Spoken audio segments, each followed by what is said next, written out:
memories between my work life. Oh, let's go! Your kids. Yeah. Mark, you're good people. Stop. No. What is going on, gang? It is your boy Taco. We are back with a new one today that we ran on our Patreon poll that won above pretty much everything else except Black Cells. That's why I try to make sure I didn't put them in the same poll so they didn't have to fight each other. Severance was one of the ones y'all have been telling me to do for a couple months now. So I'm ready to get into it. I didn't read a synopsis. The only thing I know is that this dude is in a suit. I know nothing about this show at all. Oh, and that it comes back in January. So hopefully I can get done with season 1 before then, and we can discuss, we can talk, and we can get ready for season 2. I've told y'all my focus has completely pivoted. YouTube is YouTube. Whenever stuff gets to YouTube or whenever it's there, I'll put it there. But Patreon, you guys have slowly but steadily been changing my life. So let's just keep going. I appreciate each and every one of y'all. Let's get into episode 1. I don't want to even read a synopsis. I just want to start. Let's get it. Who are you? Okay. Who are you? Okay, she's alive. It's an interesting opening scene to start. Why is she moving like that? You got my attention, show. You got my attention. Hello? Hi there. You on the table? I wonder if you'd mind taking a brief survey. Who is that? 5 questions. Bet it'll make you feel right as rain. Did they capture her? Who's speaking? Yeah, 'cause she didn't even know where she's at. Maybe she was her legs were barely even working. Hey! I'd be just thrilled to chat once we've run the survey. I'm not taking your survey. Oddly reminds me of how it is calling any type of service now, and you have to deal with, you know, the AI phone before you can actually speak to a person. It's funny how this kind of emulates that, but to the 10th utmost degree. You're isolated in a room, you're trying to get out, we got to run you through these questions before you can even go anywhere else. It's like, bro, just let me get on the phone with an actual person. Like, very far, but it makes me have that same type of feeling for her, given she's in a way different predicament. It looks a lot more risky what's going on with her, though. Let me out of here. Hey. Hello. 5 questions. I'm so... What do I get at the end? I don't think it's... Maybe it's... Like I said, I could be far-fetched. Maybe it's not meant to mirror that, but it feels like that when you call support. Dude, I've been on the phone, I've hung up, I've done different shit. I've been like, let me speak with an agent, let me speak, and they don't. Like, you have to go through their steps if you want to get what you want. You got to find your little pin code. You got to find all these things to speak to an actual person. So, in this moment, it feels like they're relating that to that. It's something that can connect the viewer to that. Like, we've all felt that. Let me out of this situation, and it's like they're not. Like, you have to get through the robotic steps of answer these questions, put your pin in, do that. Like, so I really like how it's already making you feel attached to maybe not so much the character, but this situation, even though it's almost foreign. There's some connective stuff there. Who are you? That's the first question? She don't know her name? I don't... It's okay. If you can't answer the question, feel free to say unknown. Okay, now we're getting eerie. What is this? Delaware. Question 4. What is Mr. Egan's favorite breakfast? That one makes no sense. Hey, who the f Ready? is Mr. Egan? Unknown. Color of your mother's eyes. She doesn't know. Oh, the eerie ass music comes in too. So that's unknown, unknown, Delaware, unknown, unknown. And he's completely detached. That's a perfect score. Dude's a robot or something. Like,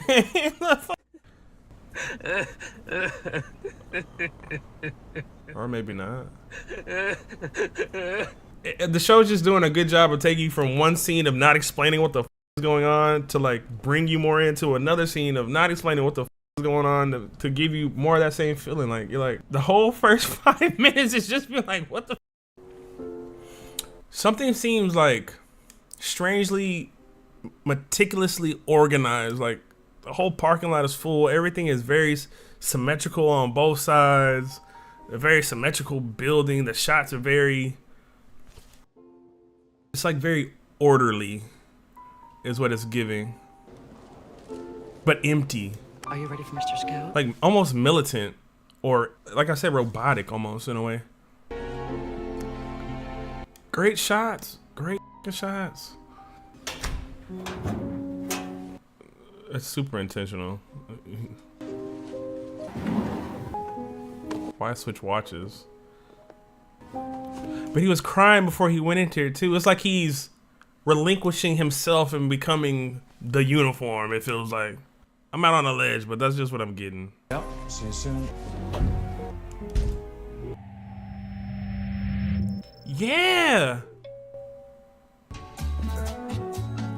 But the music was the music was so somber and like sad, but it was because he was crying and shit. But now he's coming in here. It seemed like he didn't want to even be in here. Seems like he got rebooted. He switched everything off, like almost like he put on a new person. And then all this happy, cheery music. But we know motherfucker just seemed like he did not want to do this. It makes me think about that line with the girl where he was like, right. Like, I hear you, but like, Almost like Get Out, where like you have like your conscientious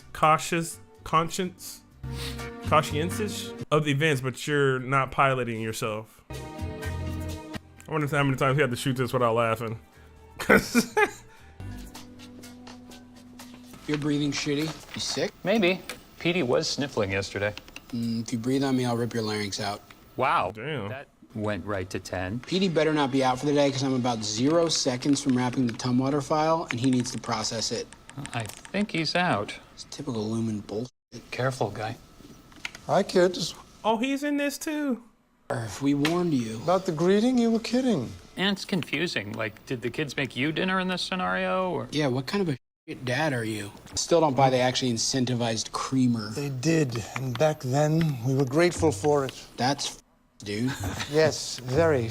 What is y'all's job? An honest day's work and not get a children's breakfast in return. Oh, uh-oh, Irv's got claws today. Hi, Mr. Milchek. Mark, could I have a word? Last time you saw Miss Cobell, she was in her old office. It's a completely different office. What's this about? Mark, come in. Shut the thing. Nice office. Ugh, it's horrid. Yeah, the old one was better.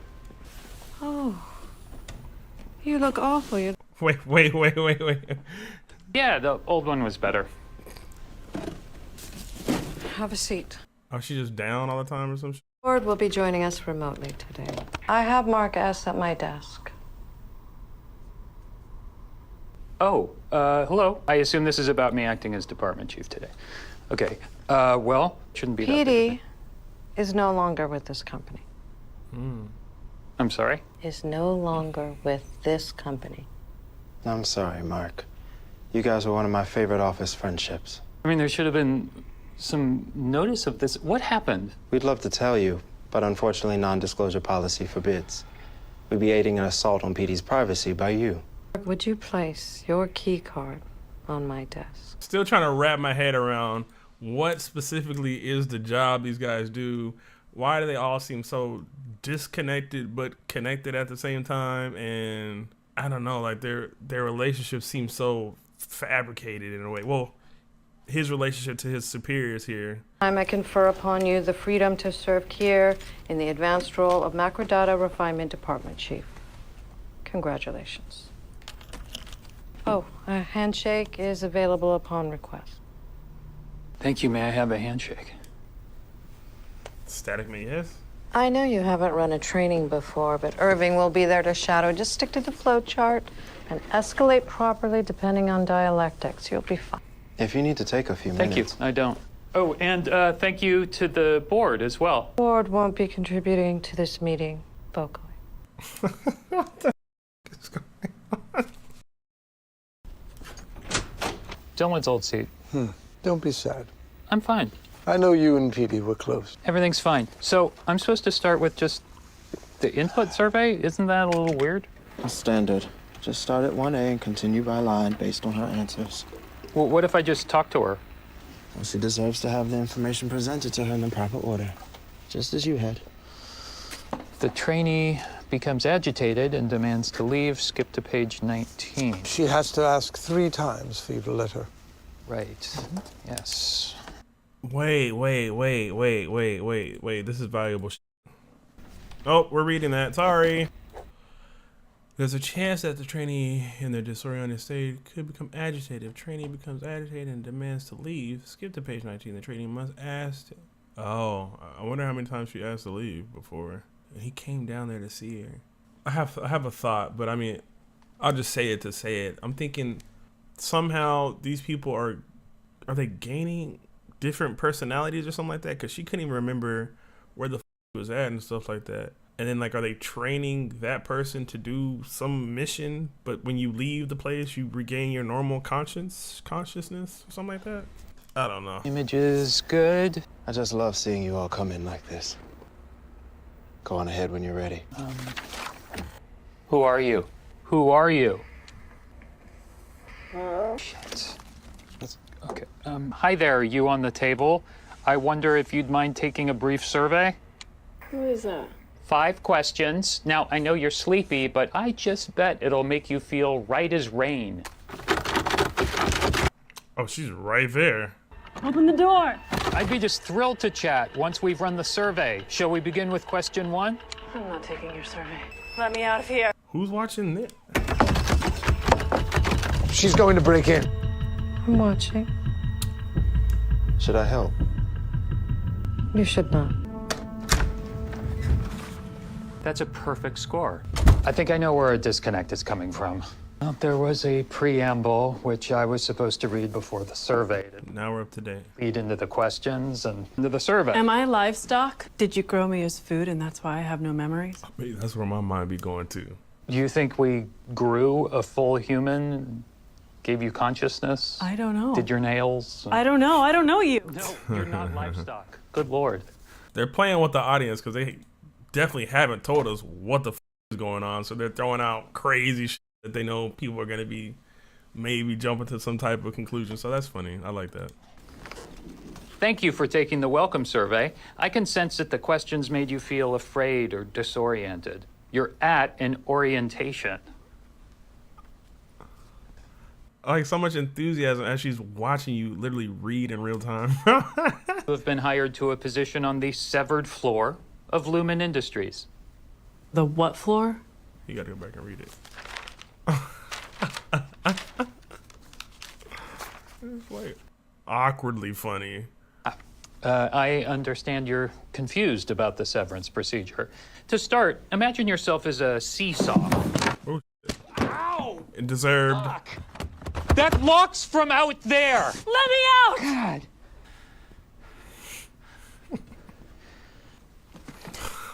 She's gonna list him and just try to read through all this shit to him. Okay, my name's Mark. So he's done with the script. Thank you. So a few years back, I woke up on this table. Thank you. And Context. a disembodied voice asked me 19 times who I was. I told that voice I would find him and kill him. Oh, that voice's name was Petey, and he became my best friend. And he's being tested too to see if he can. Ask me again. You've asked twice to be let go. Ask one more time. I would like to leave the building now. I understand you don't feel it's working out for you here at Lumen. While disappointed, I'd hate to keep you somewhere you're not happy. Herb. The departments are pretty spaced out, but it'll all fill in one day. They're planning an expansion. And I'm, what, part of that? Here's your stairwell, just past the bend. Now where the gonna take her? You're not coming with me? I'm not allowed to see. Excuse me? I just can't watch you leave. Like they're talking about some almost like free will, part of being part of the working force and stuff like that. Wait, what?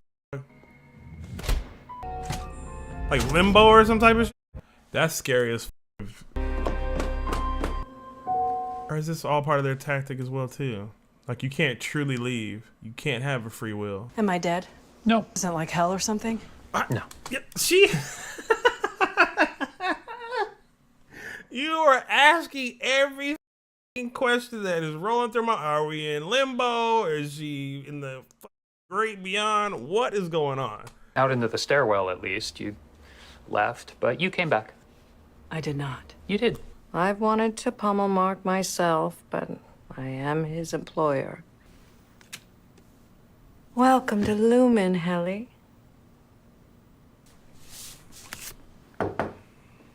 Have a seat. Are you mad at me? For the incompetence. Sorry. Well, Yes! She used to say that there was good news and bad news about hell. Hell is just the product of a morbid human imagination. The bad news is, whatever humans can imagine, they can usually create. You know what makes the difference? The people? The people. Hey-o! Okay, go ahead and have a seat. Oh, My yeah. name is Helly R. What's her real name?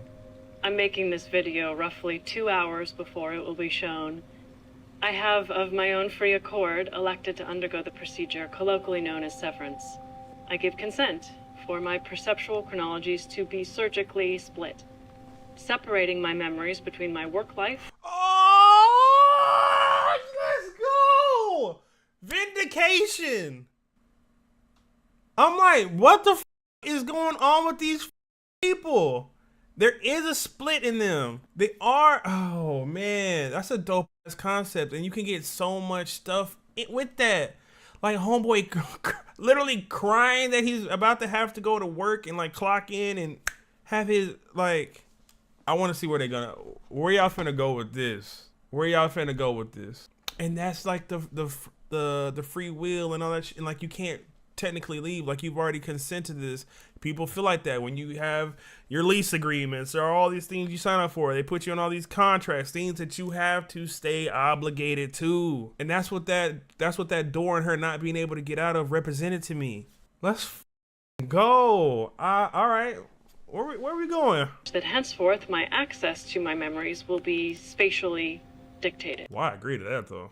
Alteration is comprehensive and irreversible. Whoa. They gotta be finding people that, right? Gotta look away from that. Cause even in this moment, they've all went through this too. So they gotta be like, shit.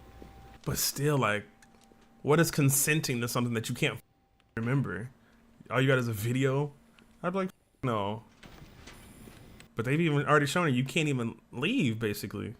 So take your seat at your desk and work. you'll leave at 5. But you're... Actually, they stagger our exit, so 5:15. But it won't feel like it, not to this. Version of you, you'll feel like you're always at work. Oh, bro, that's gross. That's gross. That's gross. That's gross. This consciousness of herself always feels like all she does is work. She won't even know if she has a family. He don't even know if he has a family. That's the look on his face. Like, I can't even tell you if I have a family because I don't even know if I have one. Like, what's he gonna say? Hopefully. So what happened to Petey? It's very reminiscent of Matrix as far as like a theme to me. It feels like that probably might inspire some of this type of stuff. He's gonna wonder how he even got that bump. What if the work version gets out? No. That's what happened with Petey. Yo, I bet you that's what happened to Petey. I bet you that elevator shit or something up in the PD version, that's the work version, got out and was like, I will never come back to that. And they might have hunted him down or some crazy. Y'all know I get crazy with theories. Anyways, let's go. Oh, shit. This version of you would feel so free. Like, you just go to work and you get out and never feels like you're there. Wait, he got a note from PD. I'm sorry I'm talking so much. Cross carrying boxes and room chairs, slipped on an overhead projector slide and sustained a minor blow to the temple. So why would this version of him be crying before he went into work? Hey! Sorry. Maybe keep your eyes on the icy road.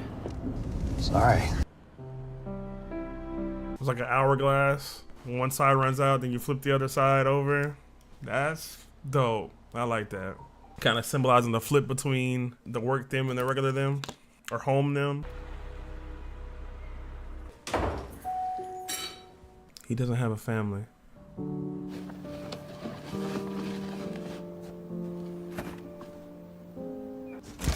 Hey. Hey. Did you forget? Oh, yeah, should. That's okay. That's fine. Do you want to put on pants and I'll I'm wearing pants. meet with those are not pants. It's got some comedy to it too. No dinner. How is it dinner? Okay. Like, You actually owe me this. do I? Yep. You remember that time when we were kids and I was just generally a way better sibling than you? Oh, must have slipped my mind. What's his sister? Mark, I apologize. Oh, they apologized, thank God.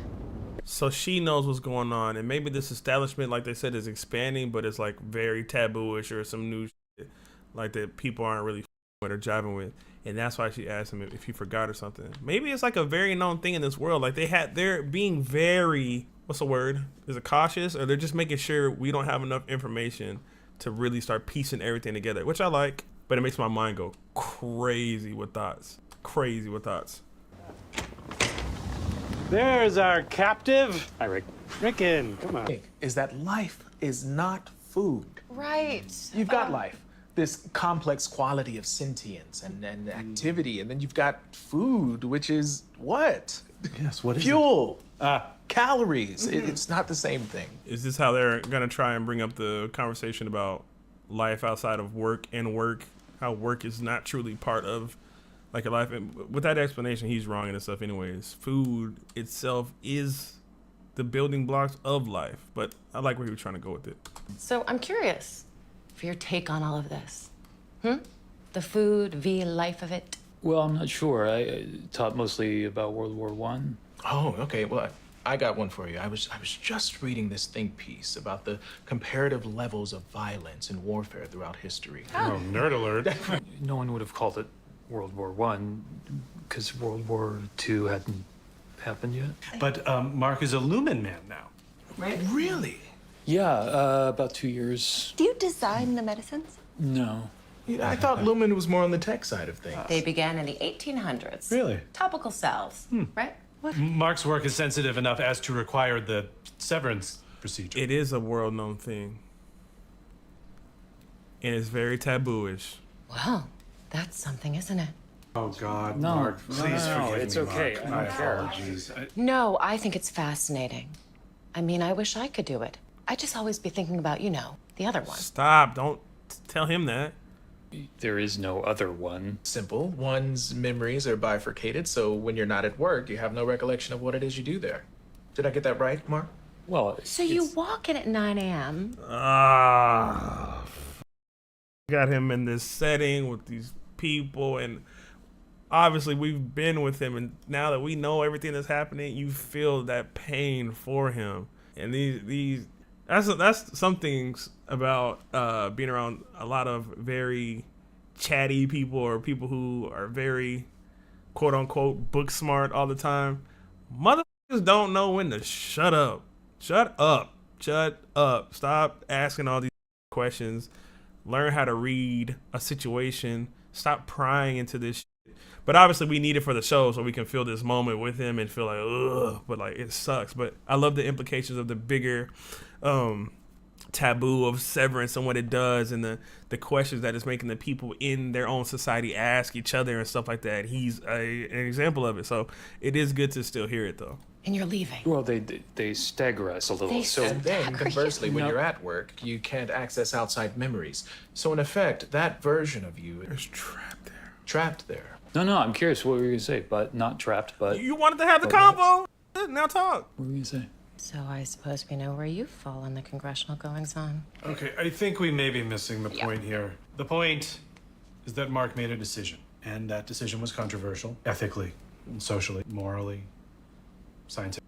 Okay, motherfucker. I see what they're doing. Y'all know how many things are in society now are shunned, or they don't want to give you the free reign to do it, or you shouldn't have control of this part of your body or these decisions. So they're speaking to that, but with this as the topic. So I like that. I do think that the lack of food has allowed us to already do so. If I give you $3,000, will you forgive me? Yeah.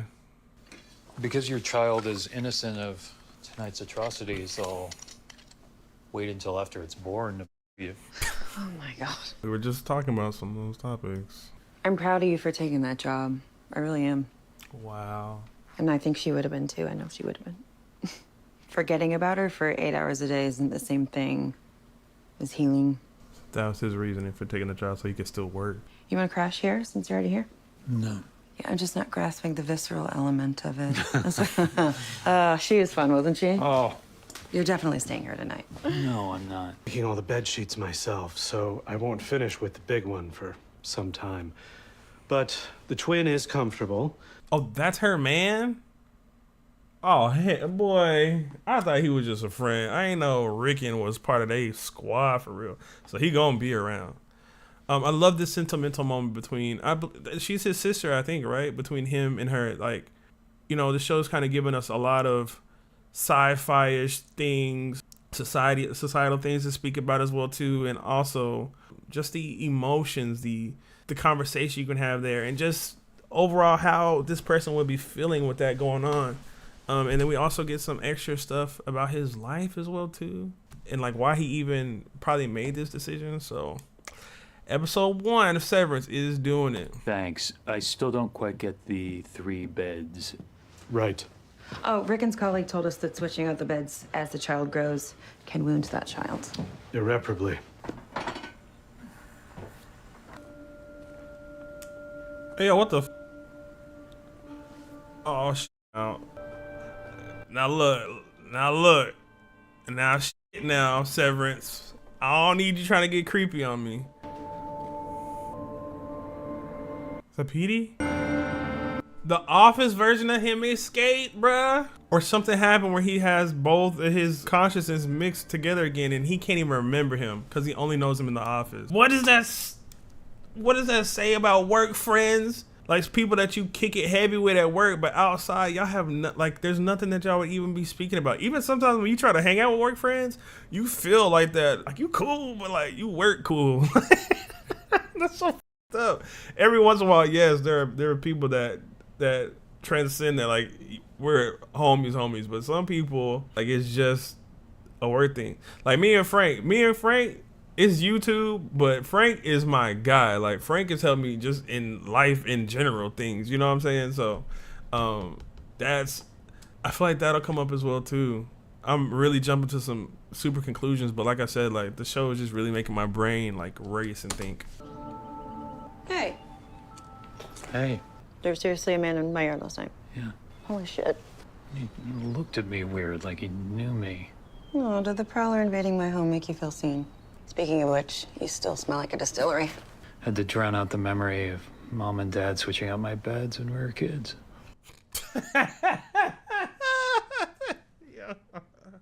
So that's the part that my mic was muted during that section, so I'll probably clip it out of the reaction, but I was just laughing at how funny it is that we take the advice of therapists sometimes as like a commandment. Like, why the I put every bed in here that this baby needs? Like, look at what it even just did to the room. There's no room for the baby to even live in the room because we're so listen to this advice. I just like how the show is critiquing that in a funny way. And the callback to it here is hilarious. Beautiful shots in this show. I cannot say it enough. Recycling was last night. Tonight, garbage, and you keep putting your bin on my side. I actually want to comment on that too. There's something to be said about when you're alone and you're like single and you don't have a lot of activity going on, little things that may not even seem like something, they become issues because it's like, it's all I have to focus on. He doesn't really have any family or anything from what we've seen so far besides his sister. At home, he's alone.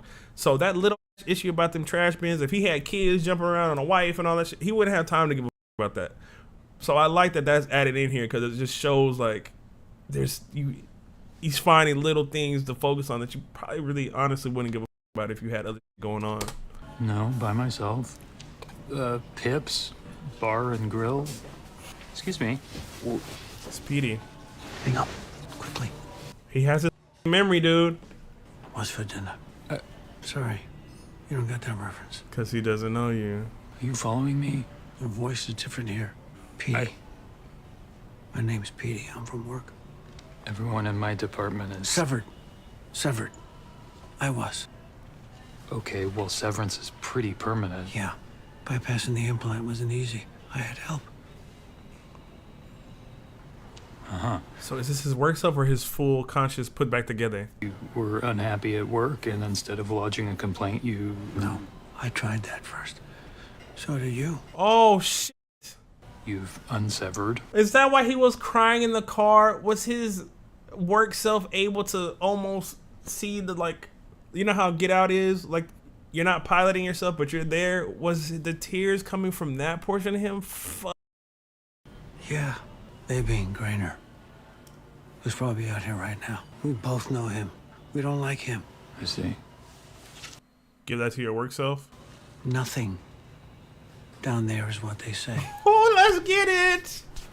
If something happens to me, the things I know need to stay known. Oh. I prefer it be by a friend. Oh. Oh. We're friends? Don't be funny right now. I'm your best friend. So, like, in a way, like, he's really not alone. You have your work friend, but something's gonna happen to him, right? I hope not. I'm in, baby. I'm in. We're locked and loaded. Are you gonna read it? Yes. Sorry about the card, though I'm sure you'd be a really awesome niece. Stop. What kind of men we were on the outside. What choices we had made. And why? See, this is what I mean by the concepts that they could get into, and if he's on the run too, and somebody's pulling up, look, man, I guarantee, as soon as somebody brought up this idea, it probably didn't take 3 months for it to get greenlit. Like, yes, let's do it. Society needs this. People need to hear this. It is gonna make people think and question different things, and feel sad for their work selves, and even look at how they treat their relationships at work or different things, or just in life. Like, what is truly valuable to you? That's why I had to get out the military. I had to grab something, and I know it's not appropriate. We used to wonder what kind of men we were on the outside, what choices we had made, and why. He's gonna see him get gunned down or some crazy shit. Especially if the person was himself. There's an address on the back of this card. Go alone, and you'll find the beginning of a very long answer. Yeah! Mystery, thriller type shit, sci-fi-ish in a way. Mark, is that you? Oh hell. Oh, will you color me embarrassed for the mix-up with the bins? Oh, it's no problem. How was dinner? This bit's hilarious. Fine. Just, tired. Good night, Mrs. Selvig. Mark, you're good people. Stop. No. Y'all ain't have to do that. That's such chef's kids, because they ain't have to do that. They ain't have to do that. She could have just been some lady, and it still would have been a funny bit and everything, but to make Miss Selvig his boss...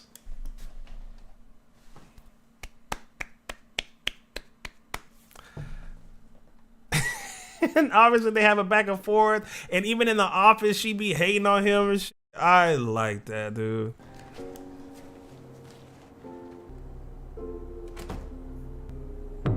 Oh wait, no. Oh no. Oh, never mind. She's watching him. She keeps her memory. She keeps her memory. I mean, it's left to interpretation. Directed by Ben Stiller? What? That's one of the GOATs. What a... No. Don't start the next... Stop. No, don't go next episode. Don't do that to me. They left it, like, open to interpretation, but, like, the smile leaving her face is either she's, like, what's going on, or... But she's just too close for comfort. Especially after he got that note and all that shit to show her. She knows some... So we got some almost, like, espionage isn't the right word, but, like, secret... it going on. This is amazing. I would rate this a 20 out of 10 as an episode 1. I love first coming in, we're confused, we don't know what's going on. It's almost like we are some of those people that just don't, like, we were the girl, like, you don't even know what's is what? The contract that she's signed or whatever. Like I spoke about how that's like almost like your leases or your car payments or all these things we sign up to and agree to, and then we're stuck to them and we have to obligate them. And even if you try to leave, you can't exit. You're here. You sign up to this. They may give you an option that seems like you're free and have free will, but as soon as you go through the door, you just see it's the exact same. Like you're still confined to this. So I like that touch. They even did this thing with the in the road when he was leaving work. They had this like hourglass shape in the road, and it probably wasn't on purpose, but the hourglass shape reminds me like. So an hourglass was saying, right, when one side runs out, it's time for the other side to turn up, and you turn it around and the other side fills in. Kind of like when they're clocking in and clocking out. You're filling the sand with one side of you, but as soon as it's time for you to shift out, then you come back to your normal self. I like the conversational pieces about what it means for society and free will, and if people can make these decisions with their own bodies and different things like that. And I feel like they connected his sister's pregnancy right after that to kind of allude to what's going on in the world now. I'm not going to touch on it too heavy because that's a whole other 50-minute convo. I feel like everybody should be able to do whatever they want to with their own body. I'll leave it at that. Y'all know what I'm getting on. I really liked his character. Like I said, I like the things that it makes you think about. It's fly. It's real fly. It's real fly. I don't know what else I want to say because I just got really excited. But I feel like I talked a lot throughout the episode as well too.